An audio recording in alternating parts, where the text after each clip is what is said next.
is not the best, so they're probably not going to have the best laning phase, but we'll see how things go for Isurus. And as we can see, a little bit of mic adjusting. Day one, if that's the biggest mistake we got, we're in good shape. And Isurus not going to sit back, not going to take their time. As it's already immediately Snowball on level 1 on Tusk. So, sometimes you see Frost Shards or Ice Shards. Anyways. We can see the smoke moving now through mid. They're going to take that path on up into the dire jungle. Now, if they do engage, it will be a 4-on-4. Let's see if anyone's going to drift down south from that tier 2. It looks no, they're just waiting. They're going to try to catch someone very early on. It looks like Revenge may have even suspected that this could be the case, as they're playing very defensively and keeping themselves together while their offlaner simply decides to go ward or to get himself into a nice position. But looks like they definitely want to prioritize the aggression early on Smash. Yep, and they don't actually have level 1 spin on X. It will be a level 1 call. So some unusual skilling choices. I think the Tusk level 1 snowball isn't that strange, though. I think they're just going to just kill him like this. We'll see.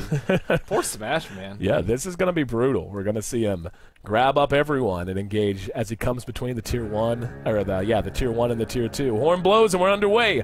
The international NA Hub coverage presented by Monster TI4. The whole road lays before us in Revenge and Isurus, wanting to see how many steps it'll take them to get to where they want to be. And they're just going to go ahead and go on the first target they see. It's going to be Masoko, caught and called immediately. Yeah, that's first blood. Cool strat. 3 melee heroes with Leech Seed and just run up in people's faces, especially a really weak hero like Enchantress is just going to... We're not done. Smash, he doesn't have that great of daytime vision. That's one of the downfalls of Night Stalker. So I don't even know if he's going to see it coming until too late. And there's going to be a pause. It's like, yeah, this is scary. We need a minute to collect ourselves. Now, it's actually a disconnect. And we were talking before we started the coverage this morning, just some jokish over-unders. One was over-under, how many hours would it take before Dota Lounge crashed beneath the weight of the betting? Another one was, of course, how many pauses and disconnects will there be in the matches involving the South American teams? So hopefully this will be one of just a few. But so far, Isurus off to a great start. Now, how do you think Revenge is going to react to all this? Well, I think Smash is going to die, personally. Secondly, I think they need to rotate the Enchantress and try and scout out the ganks if possible with the creeps. They do have boots on Tusk, but no real good way to actually catch up to people unless they're right on top of them or with Snowball. So if they can find Tusk, then I think they'll be okay. Storm, until he is level 6, he can't really catch anyone too. And then kind of wait for nighttime, because Vision's actually a very, very big issue. Revenge doesn't actually have any Observer Wars in the mid lane, and Night Stalker is just going to probably die a couple of times until it hits that 4-minute mark. And then after that, they can gain some traction and gank. Revenge, they may take some hits early, but I don't really think they're that early game centric. They have the support, or they have the carry Wraith King. They can do Roshan at will with Untouchable and Shadow Shaman Ultimate. So I think they have some comeback mechanics in case they do get far behind early. Yeah, and it looks like that's really the plan, is Isurus just wanting to put them in as deep a hole as possible before they resume anything that resembles a standard laning phase. And I was going to say, how long do you think Isurus can keep this up? I mean, right now, it's awesome that you get first blood. It's awesome that you're likely to get a kill here on Smash. But you are giving some things away elsewhere. This isn't coming at no cost whenever you have this much manpower dedicated to this early gank mechanic. How long do you think they're going to keep this up? Well, I think they can actually farm the opponent's jungle with an axe. Let's check his build. He has 1 set of Tangos, 1 set of Salve, so I think that they can actually get a decent amount of levels and keep pressure in between mid and top. They don't really need to pressure the Darkseer at all. He's versus Ember. Ember can just get Flame Guard and play aggressively on Darkseer, so I think he's self-sufficient in that lane. So they might not be able to kill people, but I don't think it'll cost them that much experience if they don't kill people. Here we go, back underway, and Isurus looking to perhaps tally another one. They're going to move up to the north right now. In mid, it's going to remain a 1 versus 1. Yeah, it looks like they want to change things up, maybe thinking that it would be a little too predictable to head back to mid, and they're going to make a target. Masoku will scout him out right now, though. They see Axe, so they probably know that the other two are with them. There's no way a solo Axe can stand against this tri lane, so... Yep. Oh, I think someone's about to get snowballed on. Looks like they might be playing a little bit more safe, actually. They're doubling back, and it looks like they are just trying to find a target. They're going to send Axe into lane by himself so far. He'll be able to stay up front, just knowing that he's likely to have reinforcements behind him. Here we go. Tusk is there with the tree. They're going to spot Masoko. There's going to be a Caldecott 1. Snowball catches 2. Mystico, the squishy target, got hit with the leech seed as well. Let's see if they can get him before he gets back to the tower. And he will be able to survive, and that is just so strong out of Enchantress. The Nature's Attendance makes it so hard to get these early lane kills. So good dodge there from Revenge. They're up and fighting.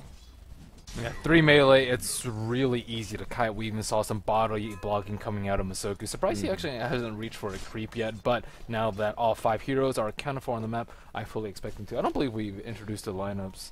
Yeah, we could take a run through our lineups if we want. It's so hard to do. But starting out on the with Isurus, it'll be Nihidra. I'm going to guess I'm pronouncing that right. Probably not. On the Tusk, it'll be DDX playing on the Storm Spirit. Fullback will be handling the Ember Spirit. Axe going to be handled by Zerto, while Papita plays on our Treant Protector. For Revenge, Mystico on the Shadow Shaman. Smash, the standout and the player we all want to see how he's going to perform for Revenge. He's going to be on the Night Stalker, while Masuko on the Enchantress, just level 1 by the way. Mihawk on the Darkseer, and of course the Slayer, Binjaz on Wraith King.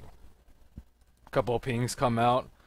Tusk scouts him out, but with no one close by to snowball, doubt he'll initiate on this. We actually see Smash going a pretty unusual build in the middle lane, the 1-1-0 build at level 3, so keeping that Void low level just so it's easier to last hit, get his bottle, get his boots, and then do some damage during nighttime. And a lot of Night Stalkers won't actually pick up Crippling Fear until way later, maybe like 8, I think, is standard, but against this lineup, you really do need the silence. Yep, I totally agree, and I think that's really why you pick him. It just also works so very well with the roaming potential we had talked about. We're going to see that come into play hugely, probably in the next minute, but that's always a decision you have to make as a Night Stalker. Do you think he'll farm during the first night, or he'll try to get active? I think he needs to get active. Yeah. Storm and Ember Spirit just have big targets on their head before they get their items, and you really don't want Ember Spirit getting any items. Let's check how his farm is doing on bottom. He's 11-2 compared to 9-2, so Mihawk not doing the best. He's actually should be, I think, doing a little bit better versus a melee hero. That's really where Darkseer shines. Misko.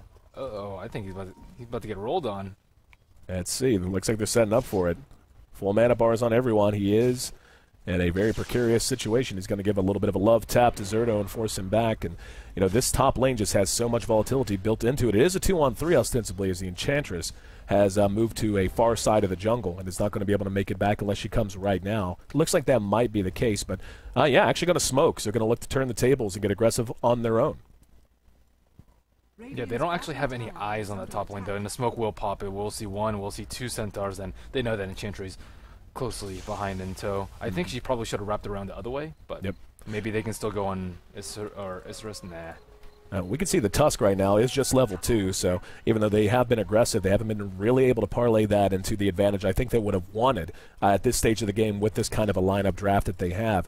One of the big knocks against Tusk that you always hear is that unless he is just successful in the, very successful in the first 10 to 15 minutes, he can begin to feel like a little bit of dead weight. Snowball's excellent, but falling behind in levels doesn't bode all that well for them, especially once this laning phase begins to break down. And once again, Smash, once he gets a couple of levels and 1 or 2 items up his boots and so on, he'll be able to start really applying pressure elsewhere. Up at top, it looks like we might have some action, and we do, as we see Binjaz is there. Is going to be a stomp from the Centaur, caught a bunch. There's going to be shackles to turn around. Smash TP's top. Pepito's going to end up dropping. Now Zerto next on the list, got a couple of spins off, but still not enough damage, and that's exactly what we knew was going to be the risk for Isurus coming into this Merlini. Smash at this level,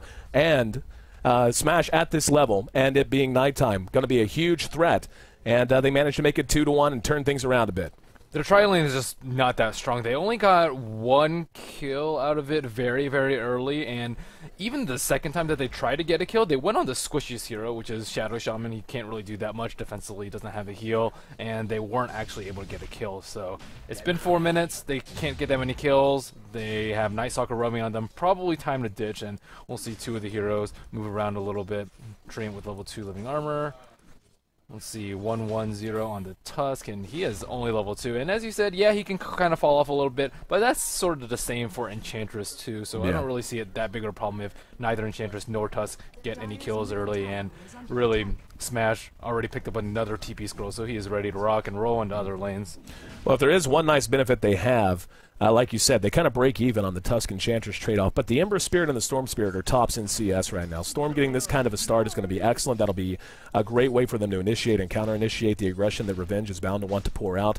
But just as important, if not more important, is the Ember Spirit, really getting his legs underneath him very early on. He'll be a quick level 6. I think Smash is in a lot of trouble. Well, they did save the regen rune for him. Probably the best rune for Storm. And Smash playing back a little bit as we see the rotation is there.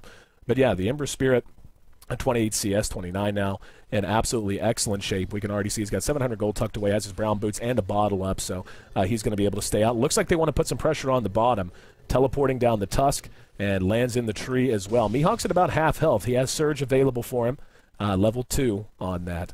And let's see if they can get the jump on him, as we see a little bit of baiting being done at the moment by fullback. They're continuing to just hang back for the moment, though, and trying to draw him down. It looks like he sniffed it out, as he's going to pull back and just say, this doesn't feel safe. Yeah, I think good map awareness by him. They do have pretty good eyes on top lane with his Observer Ward. Doesn't actually quite see the tower, but still good enough. Their flag's actually pretty creepy. And they have pretty good eyes in mid, too, because Night Stalker has full vision over nighttime, so he can see on the opposing cliff, and they really have to go with Here we go.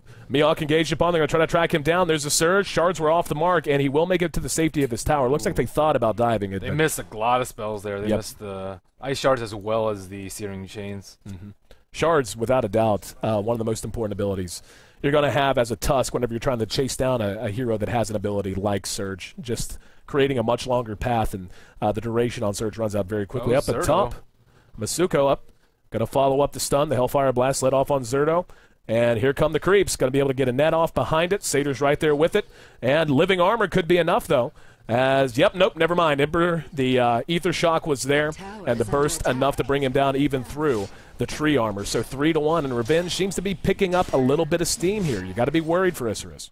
That's expected for nighttime. Now, 8-minute mark. Let's see where the rune goes. Smash. Not terribly lucky on that route. Papita will scout the rune bottom and see a zip on mid. Smash. 1157 HP. Doubt he's in that much trouble, but looks like they're going to try and take a tower with the onset of daytime.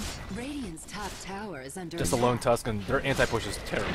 There's some shards. Actually caught him down, but Shadow Shaman drops his wards, so even though that was a fairly well shot set of shards, still not enough, and certainly nowhere near the personnel to try to take that fight. Smash looking to be in good position. Darkseer's working on his mechanism now, and everyone beginning to just fall back a little bit as we get closer and closer to that 10-minute mark. So the gold graph tells us a little bit of a lead going the way of Revenge, as one would anticipate, but more importantly, it's not so much about the tangible lead they have now. Do you think Isurus was able to accomplish what they needed to with their draft here, Merlini?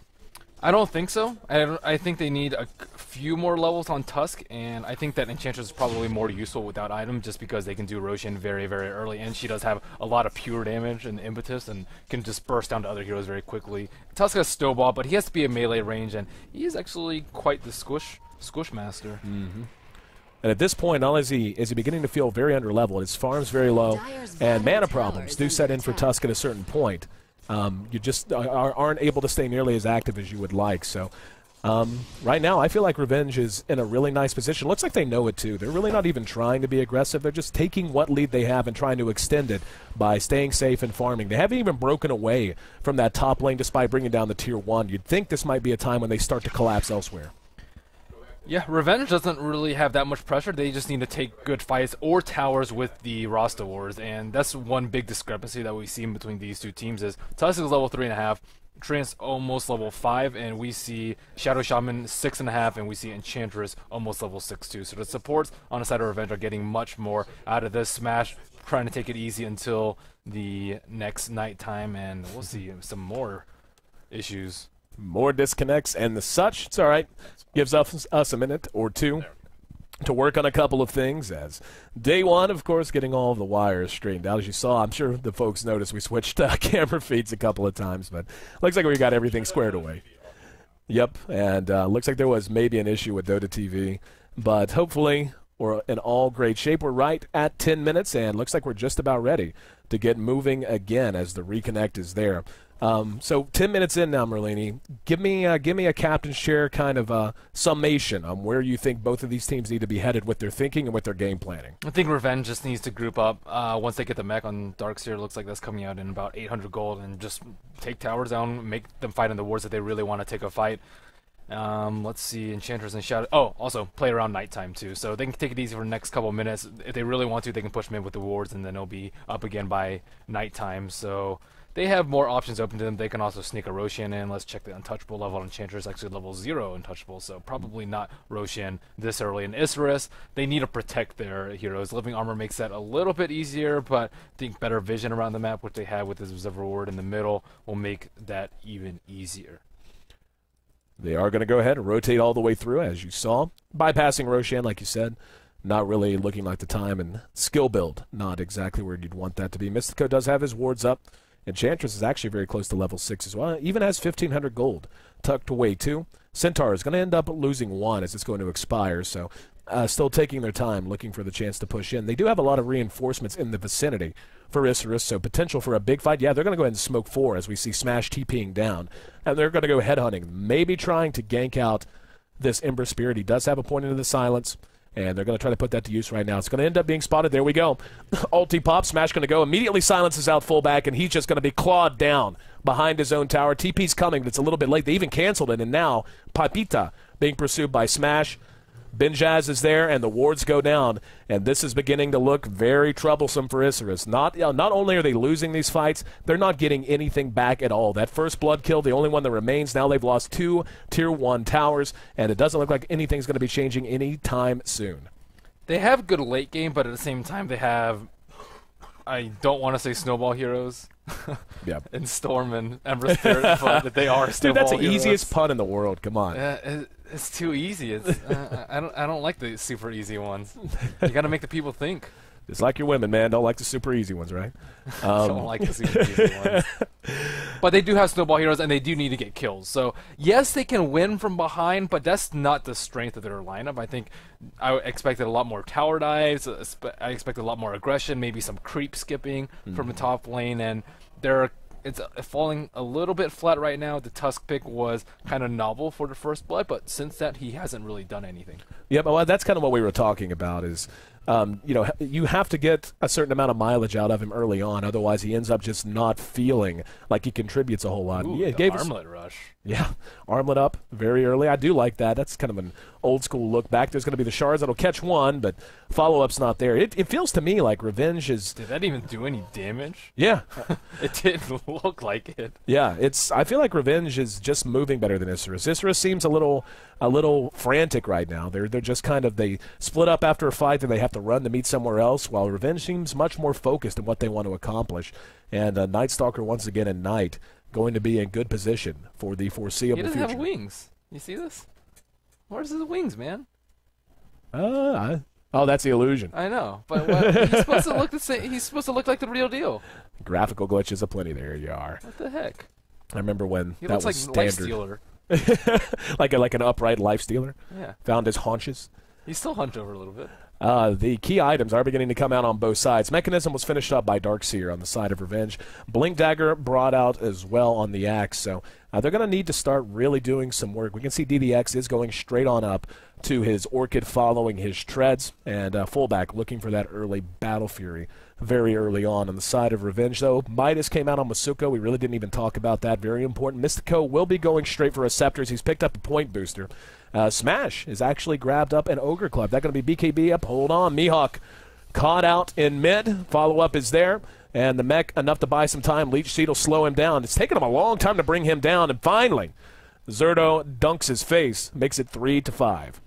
Isurus just needs to kind of pick Revenge apart one at a time. They can't take on 5-on-5s unless they get 2 key heroes very, very early on in the fight. Darkseer, but he's relatively difficult since he has a mech, and Shadow Shaman, as you said, with a point booster, also a very, very important target. And they just this is nighttime. This is when Smash is supposed to be getting kills. This is when Revenge is supposed to be putting on the screws, cranking it up and making Isurus feel the pain, but I don't really see them pressuring that hard, and part of it is because Isurus has really good vision. So now they will go into the Roshan pit. I believe it was scattered out with the Observer Ward. Yep. They know he's there, and they've got the Tusk ready to go. 1 point in the Snowball, 2 into Sigil. And if they're going to challenge, you need to go quick. They're going to throw the Remnant in, but this Roche... It's really hard to fight into this. Yeah. Serpent Wards, and then even if you kill the Wraith King, he has Reincarnate. It's just... I don't think so. It looks like they want to make a run at it. Roche very low. There's going to be a sleight of fist to do a little bit of damage. And Snowball's going to go in. They're going to catch Masuko and only him. In the meantime, Smash did manage to get the Aegis. But no, actually it was Snatch. Storm Spirit got that. And he's going to end up losing it immediately, but denying it away from Revenge, a victory in and of itself. They ended up giving up one aside from it, make that two. Losing fullback there makes it a little bit more costly than they would have liked. But very nice Aegis snatch by DDX. And Zerto now caught in the river. Smash there to follow it up. And, yeah, that's going to be a dead axe. So even though Revenge doesn't manage to come away with what they would have wanted, they're going to be in a great position now to take a run at this Tier 1. It's sitting near full health, but going to drop very quickly as they don't have Ember or Axe to come challenge. To be honest, the Aegis isn't even that important on Night Stalker. He has a ton of strength right now. He has 1,500 HP, and Isurus, like, unless they catch him in a really nice, like, Blink Call and Walrus Punch and Storm Zip, or just, I don't know. I don't think they have enough damage to kill him. And then on top of that, you have a Wraith King beating in your face with 1,800 HP. Reincarn hasn't been used yet this game, so I'm scared for Isurus's damage output. We see Ember Spirit maxing Sleight of, or not maxing Sleight of Fist rather, so he maxed Searing Change, which means his damage output over fights is mostly reliant on Flame Guard, and Flame Guard just isn't bursty enough to take down these heroes, and then combine that with Enchantress Heal, and the mech, and the counter initiation from Maku Wall. With 4 melee heroes on the side of Isurus, it's just really difficult for them to win team fights unless they get mass BKBs, or at least a BKB on Storm Spirit. Yeah, I think you're 100% on the mark, and the problem is Isurus going to have enough time to get everything online, because you have to fight. I mean, Revenge isn't likely to just sit back and go, oh, okay, even though we have an advantage, let's just all go farm, and let's give you some space to get up those very important items that are going to make it more difficult for us coming down the stretch. They're going to continue to try to fight and fight often, and so long as they do that, their item advantage, one would believe, should grow. Taking a look at the levels. Oh, Storm might go on top. He just picked up an Orchid. Yep, just finished it up. Mystico could be in trouble. He's got about half a mana bar and a full health bar. Yep, there we go. Living Armor, Orchid shown off for the first time. TBs are going to come in, and he's not going to be able to finish him up quick enough and decides to just go ahead and bail while he can. So he took a run, but at least he didn't lose anything there. Not bad. Not bad. Easy kill for DDX, and they just need to keep doing that. Just make Revenge run around the map, not actually able to take down towers with this Shadow Shaman. Shadow Shaman probably needs a BKB too. Oh, mid. Engaged upon Benjaz. Taunted, and here comes the collapse. TPs are coming in. There's going to be the counter stun on the Zerto. Smash comes over behind it. Sleight of Fist just not doing enough damage, but the Snowball going to be used to try and buy some time. They re-engage on the Smash. Just going to try to run away now. They manage to catch a bunch with the Overgrowth, and nice shards that time. Down go the wards, and Isurus hanging as hard as they can. It's going to be a bloodbath as it's 3 for 1 right now. However, one of those was the Wraith King. He's back up, brings down Tusk from behind. Shackles, plus the right click coming out from the Wraith King, enough to get Papita close to dead, but not quite. Masuko right there with them, and the follow-up Ether Shock after the Hellfire Blast makes it a 4 for 2 exchange. So Isurus, that was probably going to be their last real hurrah in terms of actually having a chance to take a fight. They got 2 very nice targets, the Night Stalker and the Darkseer, but it cost them a hell of a lot. And yeah, check the neck change worth there. That's a 1,400-ish gold swing just in that fight alone. And this is beginning to look like Revenge is going to be able to just put a stranglehold on Isurus. Ember Spirit might get his Battle Fury, but I don't know if that's going to be enough. Yep. Benjaz closing in. Could be Mjolnir, more likely than not AC, though, since he picked up the Hyperstone first. And actually, that is a completed Battle Fury. So the gold lead is only at 8,000-ish gold right now. Could be worse. 8,000 in 19 minutes, that's the problem. They're going to smoke, and this is really what I think they have to do. I mean, it's one that, you know, this is the quintessential desperation smoke, but really their lineup is geared that this should have been the game plan from the beginning. They have to keep pressure up, and they have to make sure, like you said, to try to pick them apart 1 and 2 at a time. You know, going 5 on 5, it's just not going to work out. They're lacking in a few items. But with the Battle Fury out and the Orchid, maybe now's the time that we can start to see them try to carve this up and cut into this deficit a little bit. They're going to have a shot at a target here. Mihawk going to be caught. Vortex and Walrus Punch there to help seal the deals. Actually, Storm that secures the kill on that one. Nice pick there. And it looks like Rasa will go for the casual point booster into the Blink Dagger. The Blink Dagger is just so good at catching out an Ember Spirit and catching out DDX, and it makes his positioning a lot easier in team fights. And we see what happens when you let Shadow Shaman just do his thing. He hexed up the Storm Spirit, dropped the wards, shackled the Treant Protector, and did the majority of the damage during the Skeleton King's reincarnation. And they have to kill him. They have to kill Misko early. What's up, base kit? Grabbing a seat right next to us, taking a look at the action.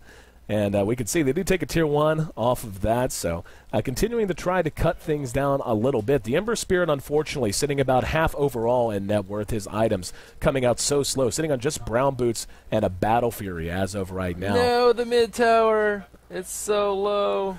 Got fortified. And we'll take a look at mid momentarily. But it's in deny range. They need to do something about it quick. Yep. We can see DDX setting up in position. The rest of Revenge is rotating their way over. And they're going to be able to get it. There's Mystico, though, leads off with a Hex.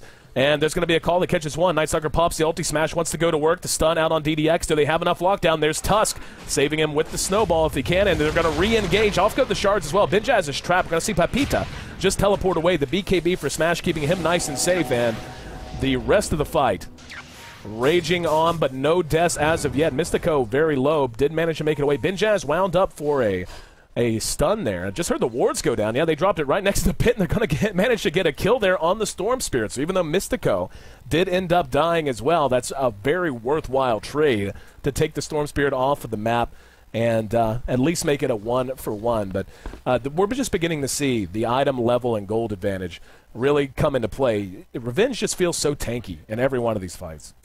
They really do, and that's without Wraith King Ultimate, so they weren't even playing as aggressively as they could have. If they can, I don't know, they need BKB on Storm. I think that's the most important thing for Isurus right now. He keeps dying in these fights, these big engagements, that is. For now, looks like both teams reloading a little bit, like you said. Wraith King's ultimate will be off cooldown before too terribly long. Binjaz is looking to get in the Salt Cuirass, already has the Hyperstone and the Plate Mail up. Taking a look at the rest of the items. That BKB we saw for Smash just made him feel nigh on impervious. Just not a whole lot was done to him. Mystico with the mobility that a Blink Dagger grants, he's going to be huge in these fights coming up. Axe picked up that Blade Mail. It looks like DDX on the Storm Spirit will be trying to get up a BKB following that Orchid. So I don't know. Isurus is definitely behind, but I feel like they've done a fair job over the last 5 to 8 minutes or so, and at least keeping things from getting too completely out of hand. Boots of Travel now done on the Ember Spirit as well. They need to be able to kite the Wraith King. Okay, sure. They need to be able to kite the Wraith King in the team fights and maybe kite the Night Stalker during his BKB. Wraith King doesn't really have any mobility items. He has no move speed items. He has no Blink Dagger. He has really no good vehicle for him to engage, maybe off the back of Night Stalker running in with BKB, but they can kite him, and he, I think, does a majority of the damage in his team fights, especially with Armlet activated, so the better they can do with Berserker's Call, with Searing Chains, with even the Tusk Sigil or Overgrowth, and just keep him in place and keep those squishy heroes like Ember Spirit alive. Looks like we could have the makings of a fight down in bottom. We have a major collapse. It'll be all 5 from Revenge making their way down right now. Only 4 from Isurus in any kind of position to try to challenge this out. And the Scepter is now complete on the Enchantress, so damage output not going to be an issue looking ahead. And Binjaz just doesn't care. He's sitting up front, armlet toggled, battle hunger there, doesn't care. And he's the wrong person for them to initiate on. If they initiate on him, they lose the fight. Exactly. And Smash now hooking back up. And yeah, and Isurus has to dodge. They literally can't do anything to stop this right now. It looks like they're going to try to head top and maybe try to make them pull back by pressuring top tier 2 and mid tier 2. Mid tier 2 is equally pushed out. Looks like they're going to bypass mid lane and go straight for top. You think it's the right call? Well, I don't even think they can. No, they can't stop this push. Shadow Shaman, he has his ultimate up. He didn't have to blow it last fight, and they have everything up. Maybe not Aegis, but it's still nighttime, so they're good. Yep, looked a little bit of indecisiveness. Looks like they wanted to try to force him back with pressure, but now forced into a position where they realize they can't push as quickly. Wards are down, tower down to about a quarter health. Ember doing what damage he can. And Binjaz, like you said, you can't really initiate onto him, so he's willing to tank all that damage. Wards are in range up. There's a Hellfire Blast to lead. Impetus damage very good against DDX, and he's dead. He's going to get him with one more. Nope, never mind. Snowball actually saved him. Great play there from the Tusk. Comes back out. Now let's see if they got the return damage. Axe pops his Blade Mail. We're going to see the mech to get him back in fighting shape. Walrus Punch there, but Binjaz still survived that. Didn't even lose his initial ultimate. We're going to have a reinitiation on the DDX. Engages on Misoko. No, he's going to be shackled. Mystico in the right place, right time. One dunk going to tally a kill, but the rest have to go running, and it's Wraith King who's back up on his feet. Following the closer there. DDX comes back out. A lot of low targets here, but the damage is just too high. Just bought back. Yep, just bought back. and engaged 1 on 5. Now Zerno's going to go in, make it. No, the shackle. Oh, no, he got the right spin at the right time. Shackle looked like it was going to save him. Fullback now. Good vacuum brings him back. Benjaz's going to end up dropping again. Mihawk makes it away with very little health. It looks like, yeah, he's going to throw the shards. Oh, Mihawk caught by it. And Snowball will be able to stun him. Walrus Punch seals the deal. So they end up losing their racks, but finally they do manage to get some kills on the way out of the door. Problem is they came at the end of the fight, not at the beginning when they really needed them. And that was just perfect timing coming out from Revenge. They had a lot of things going their side.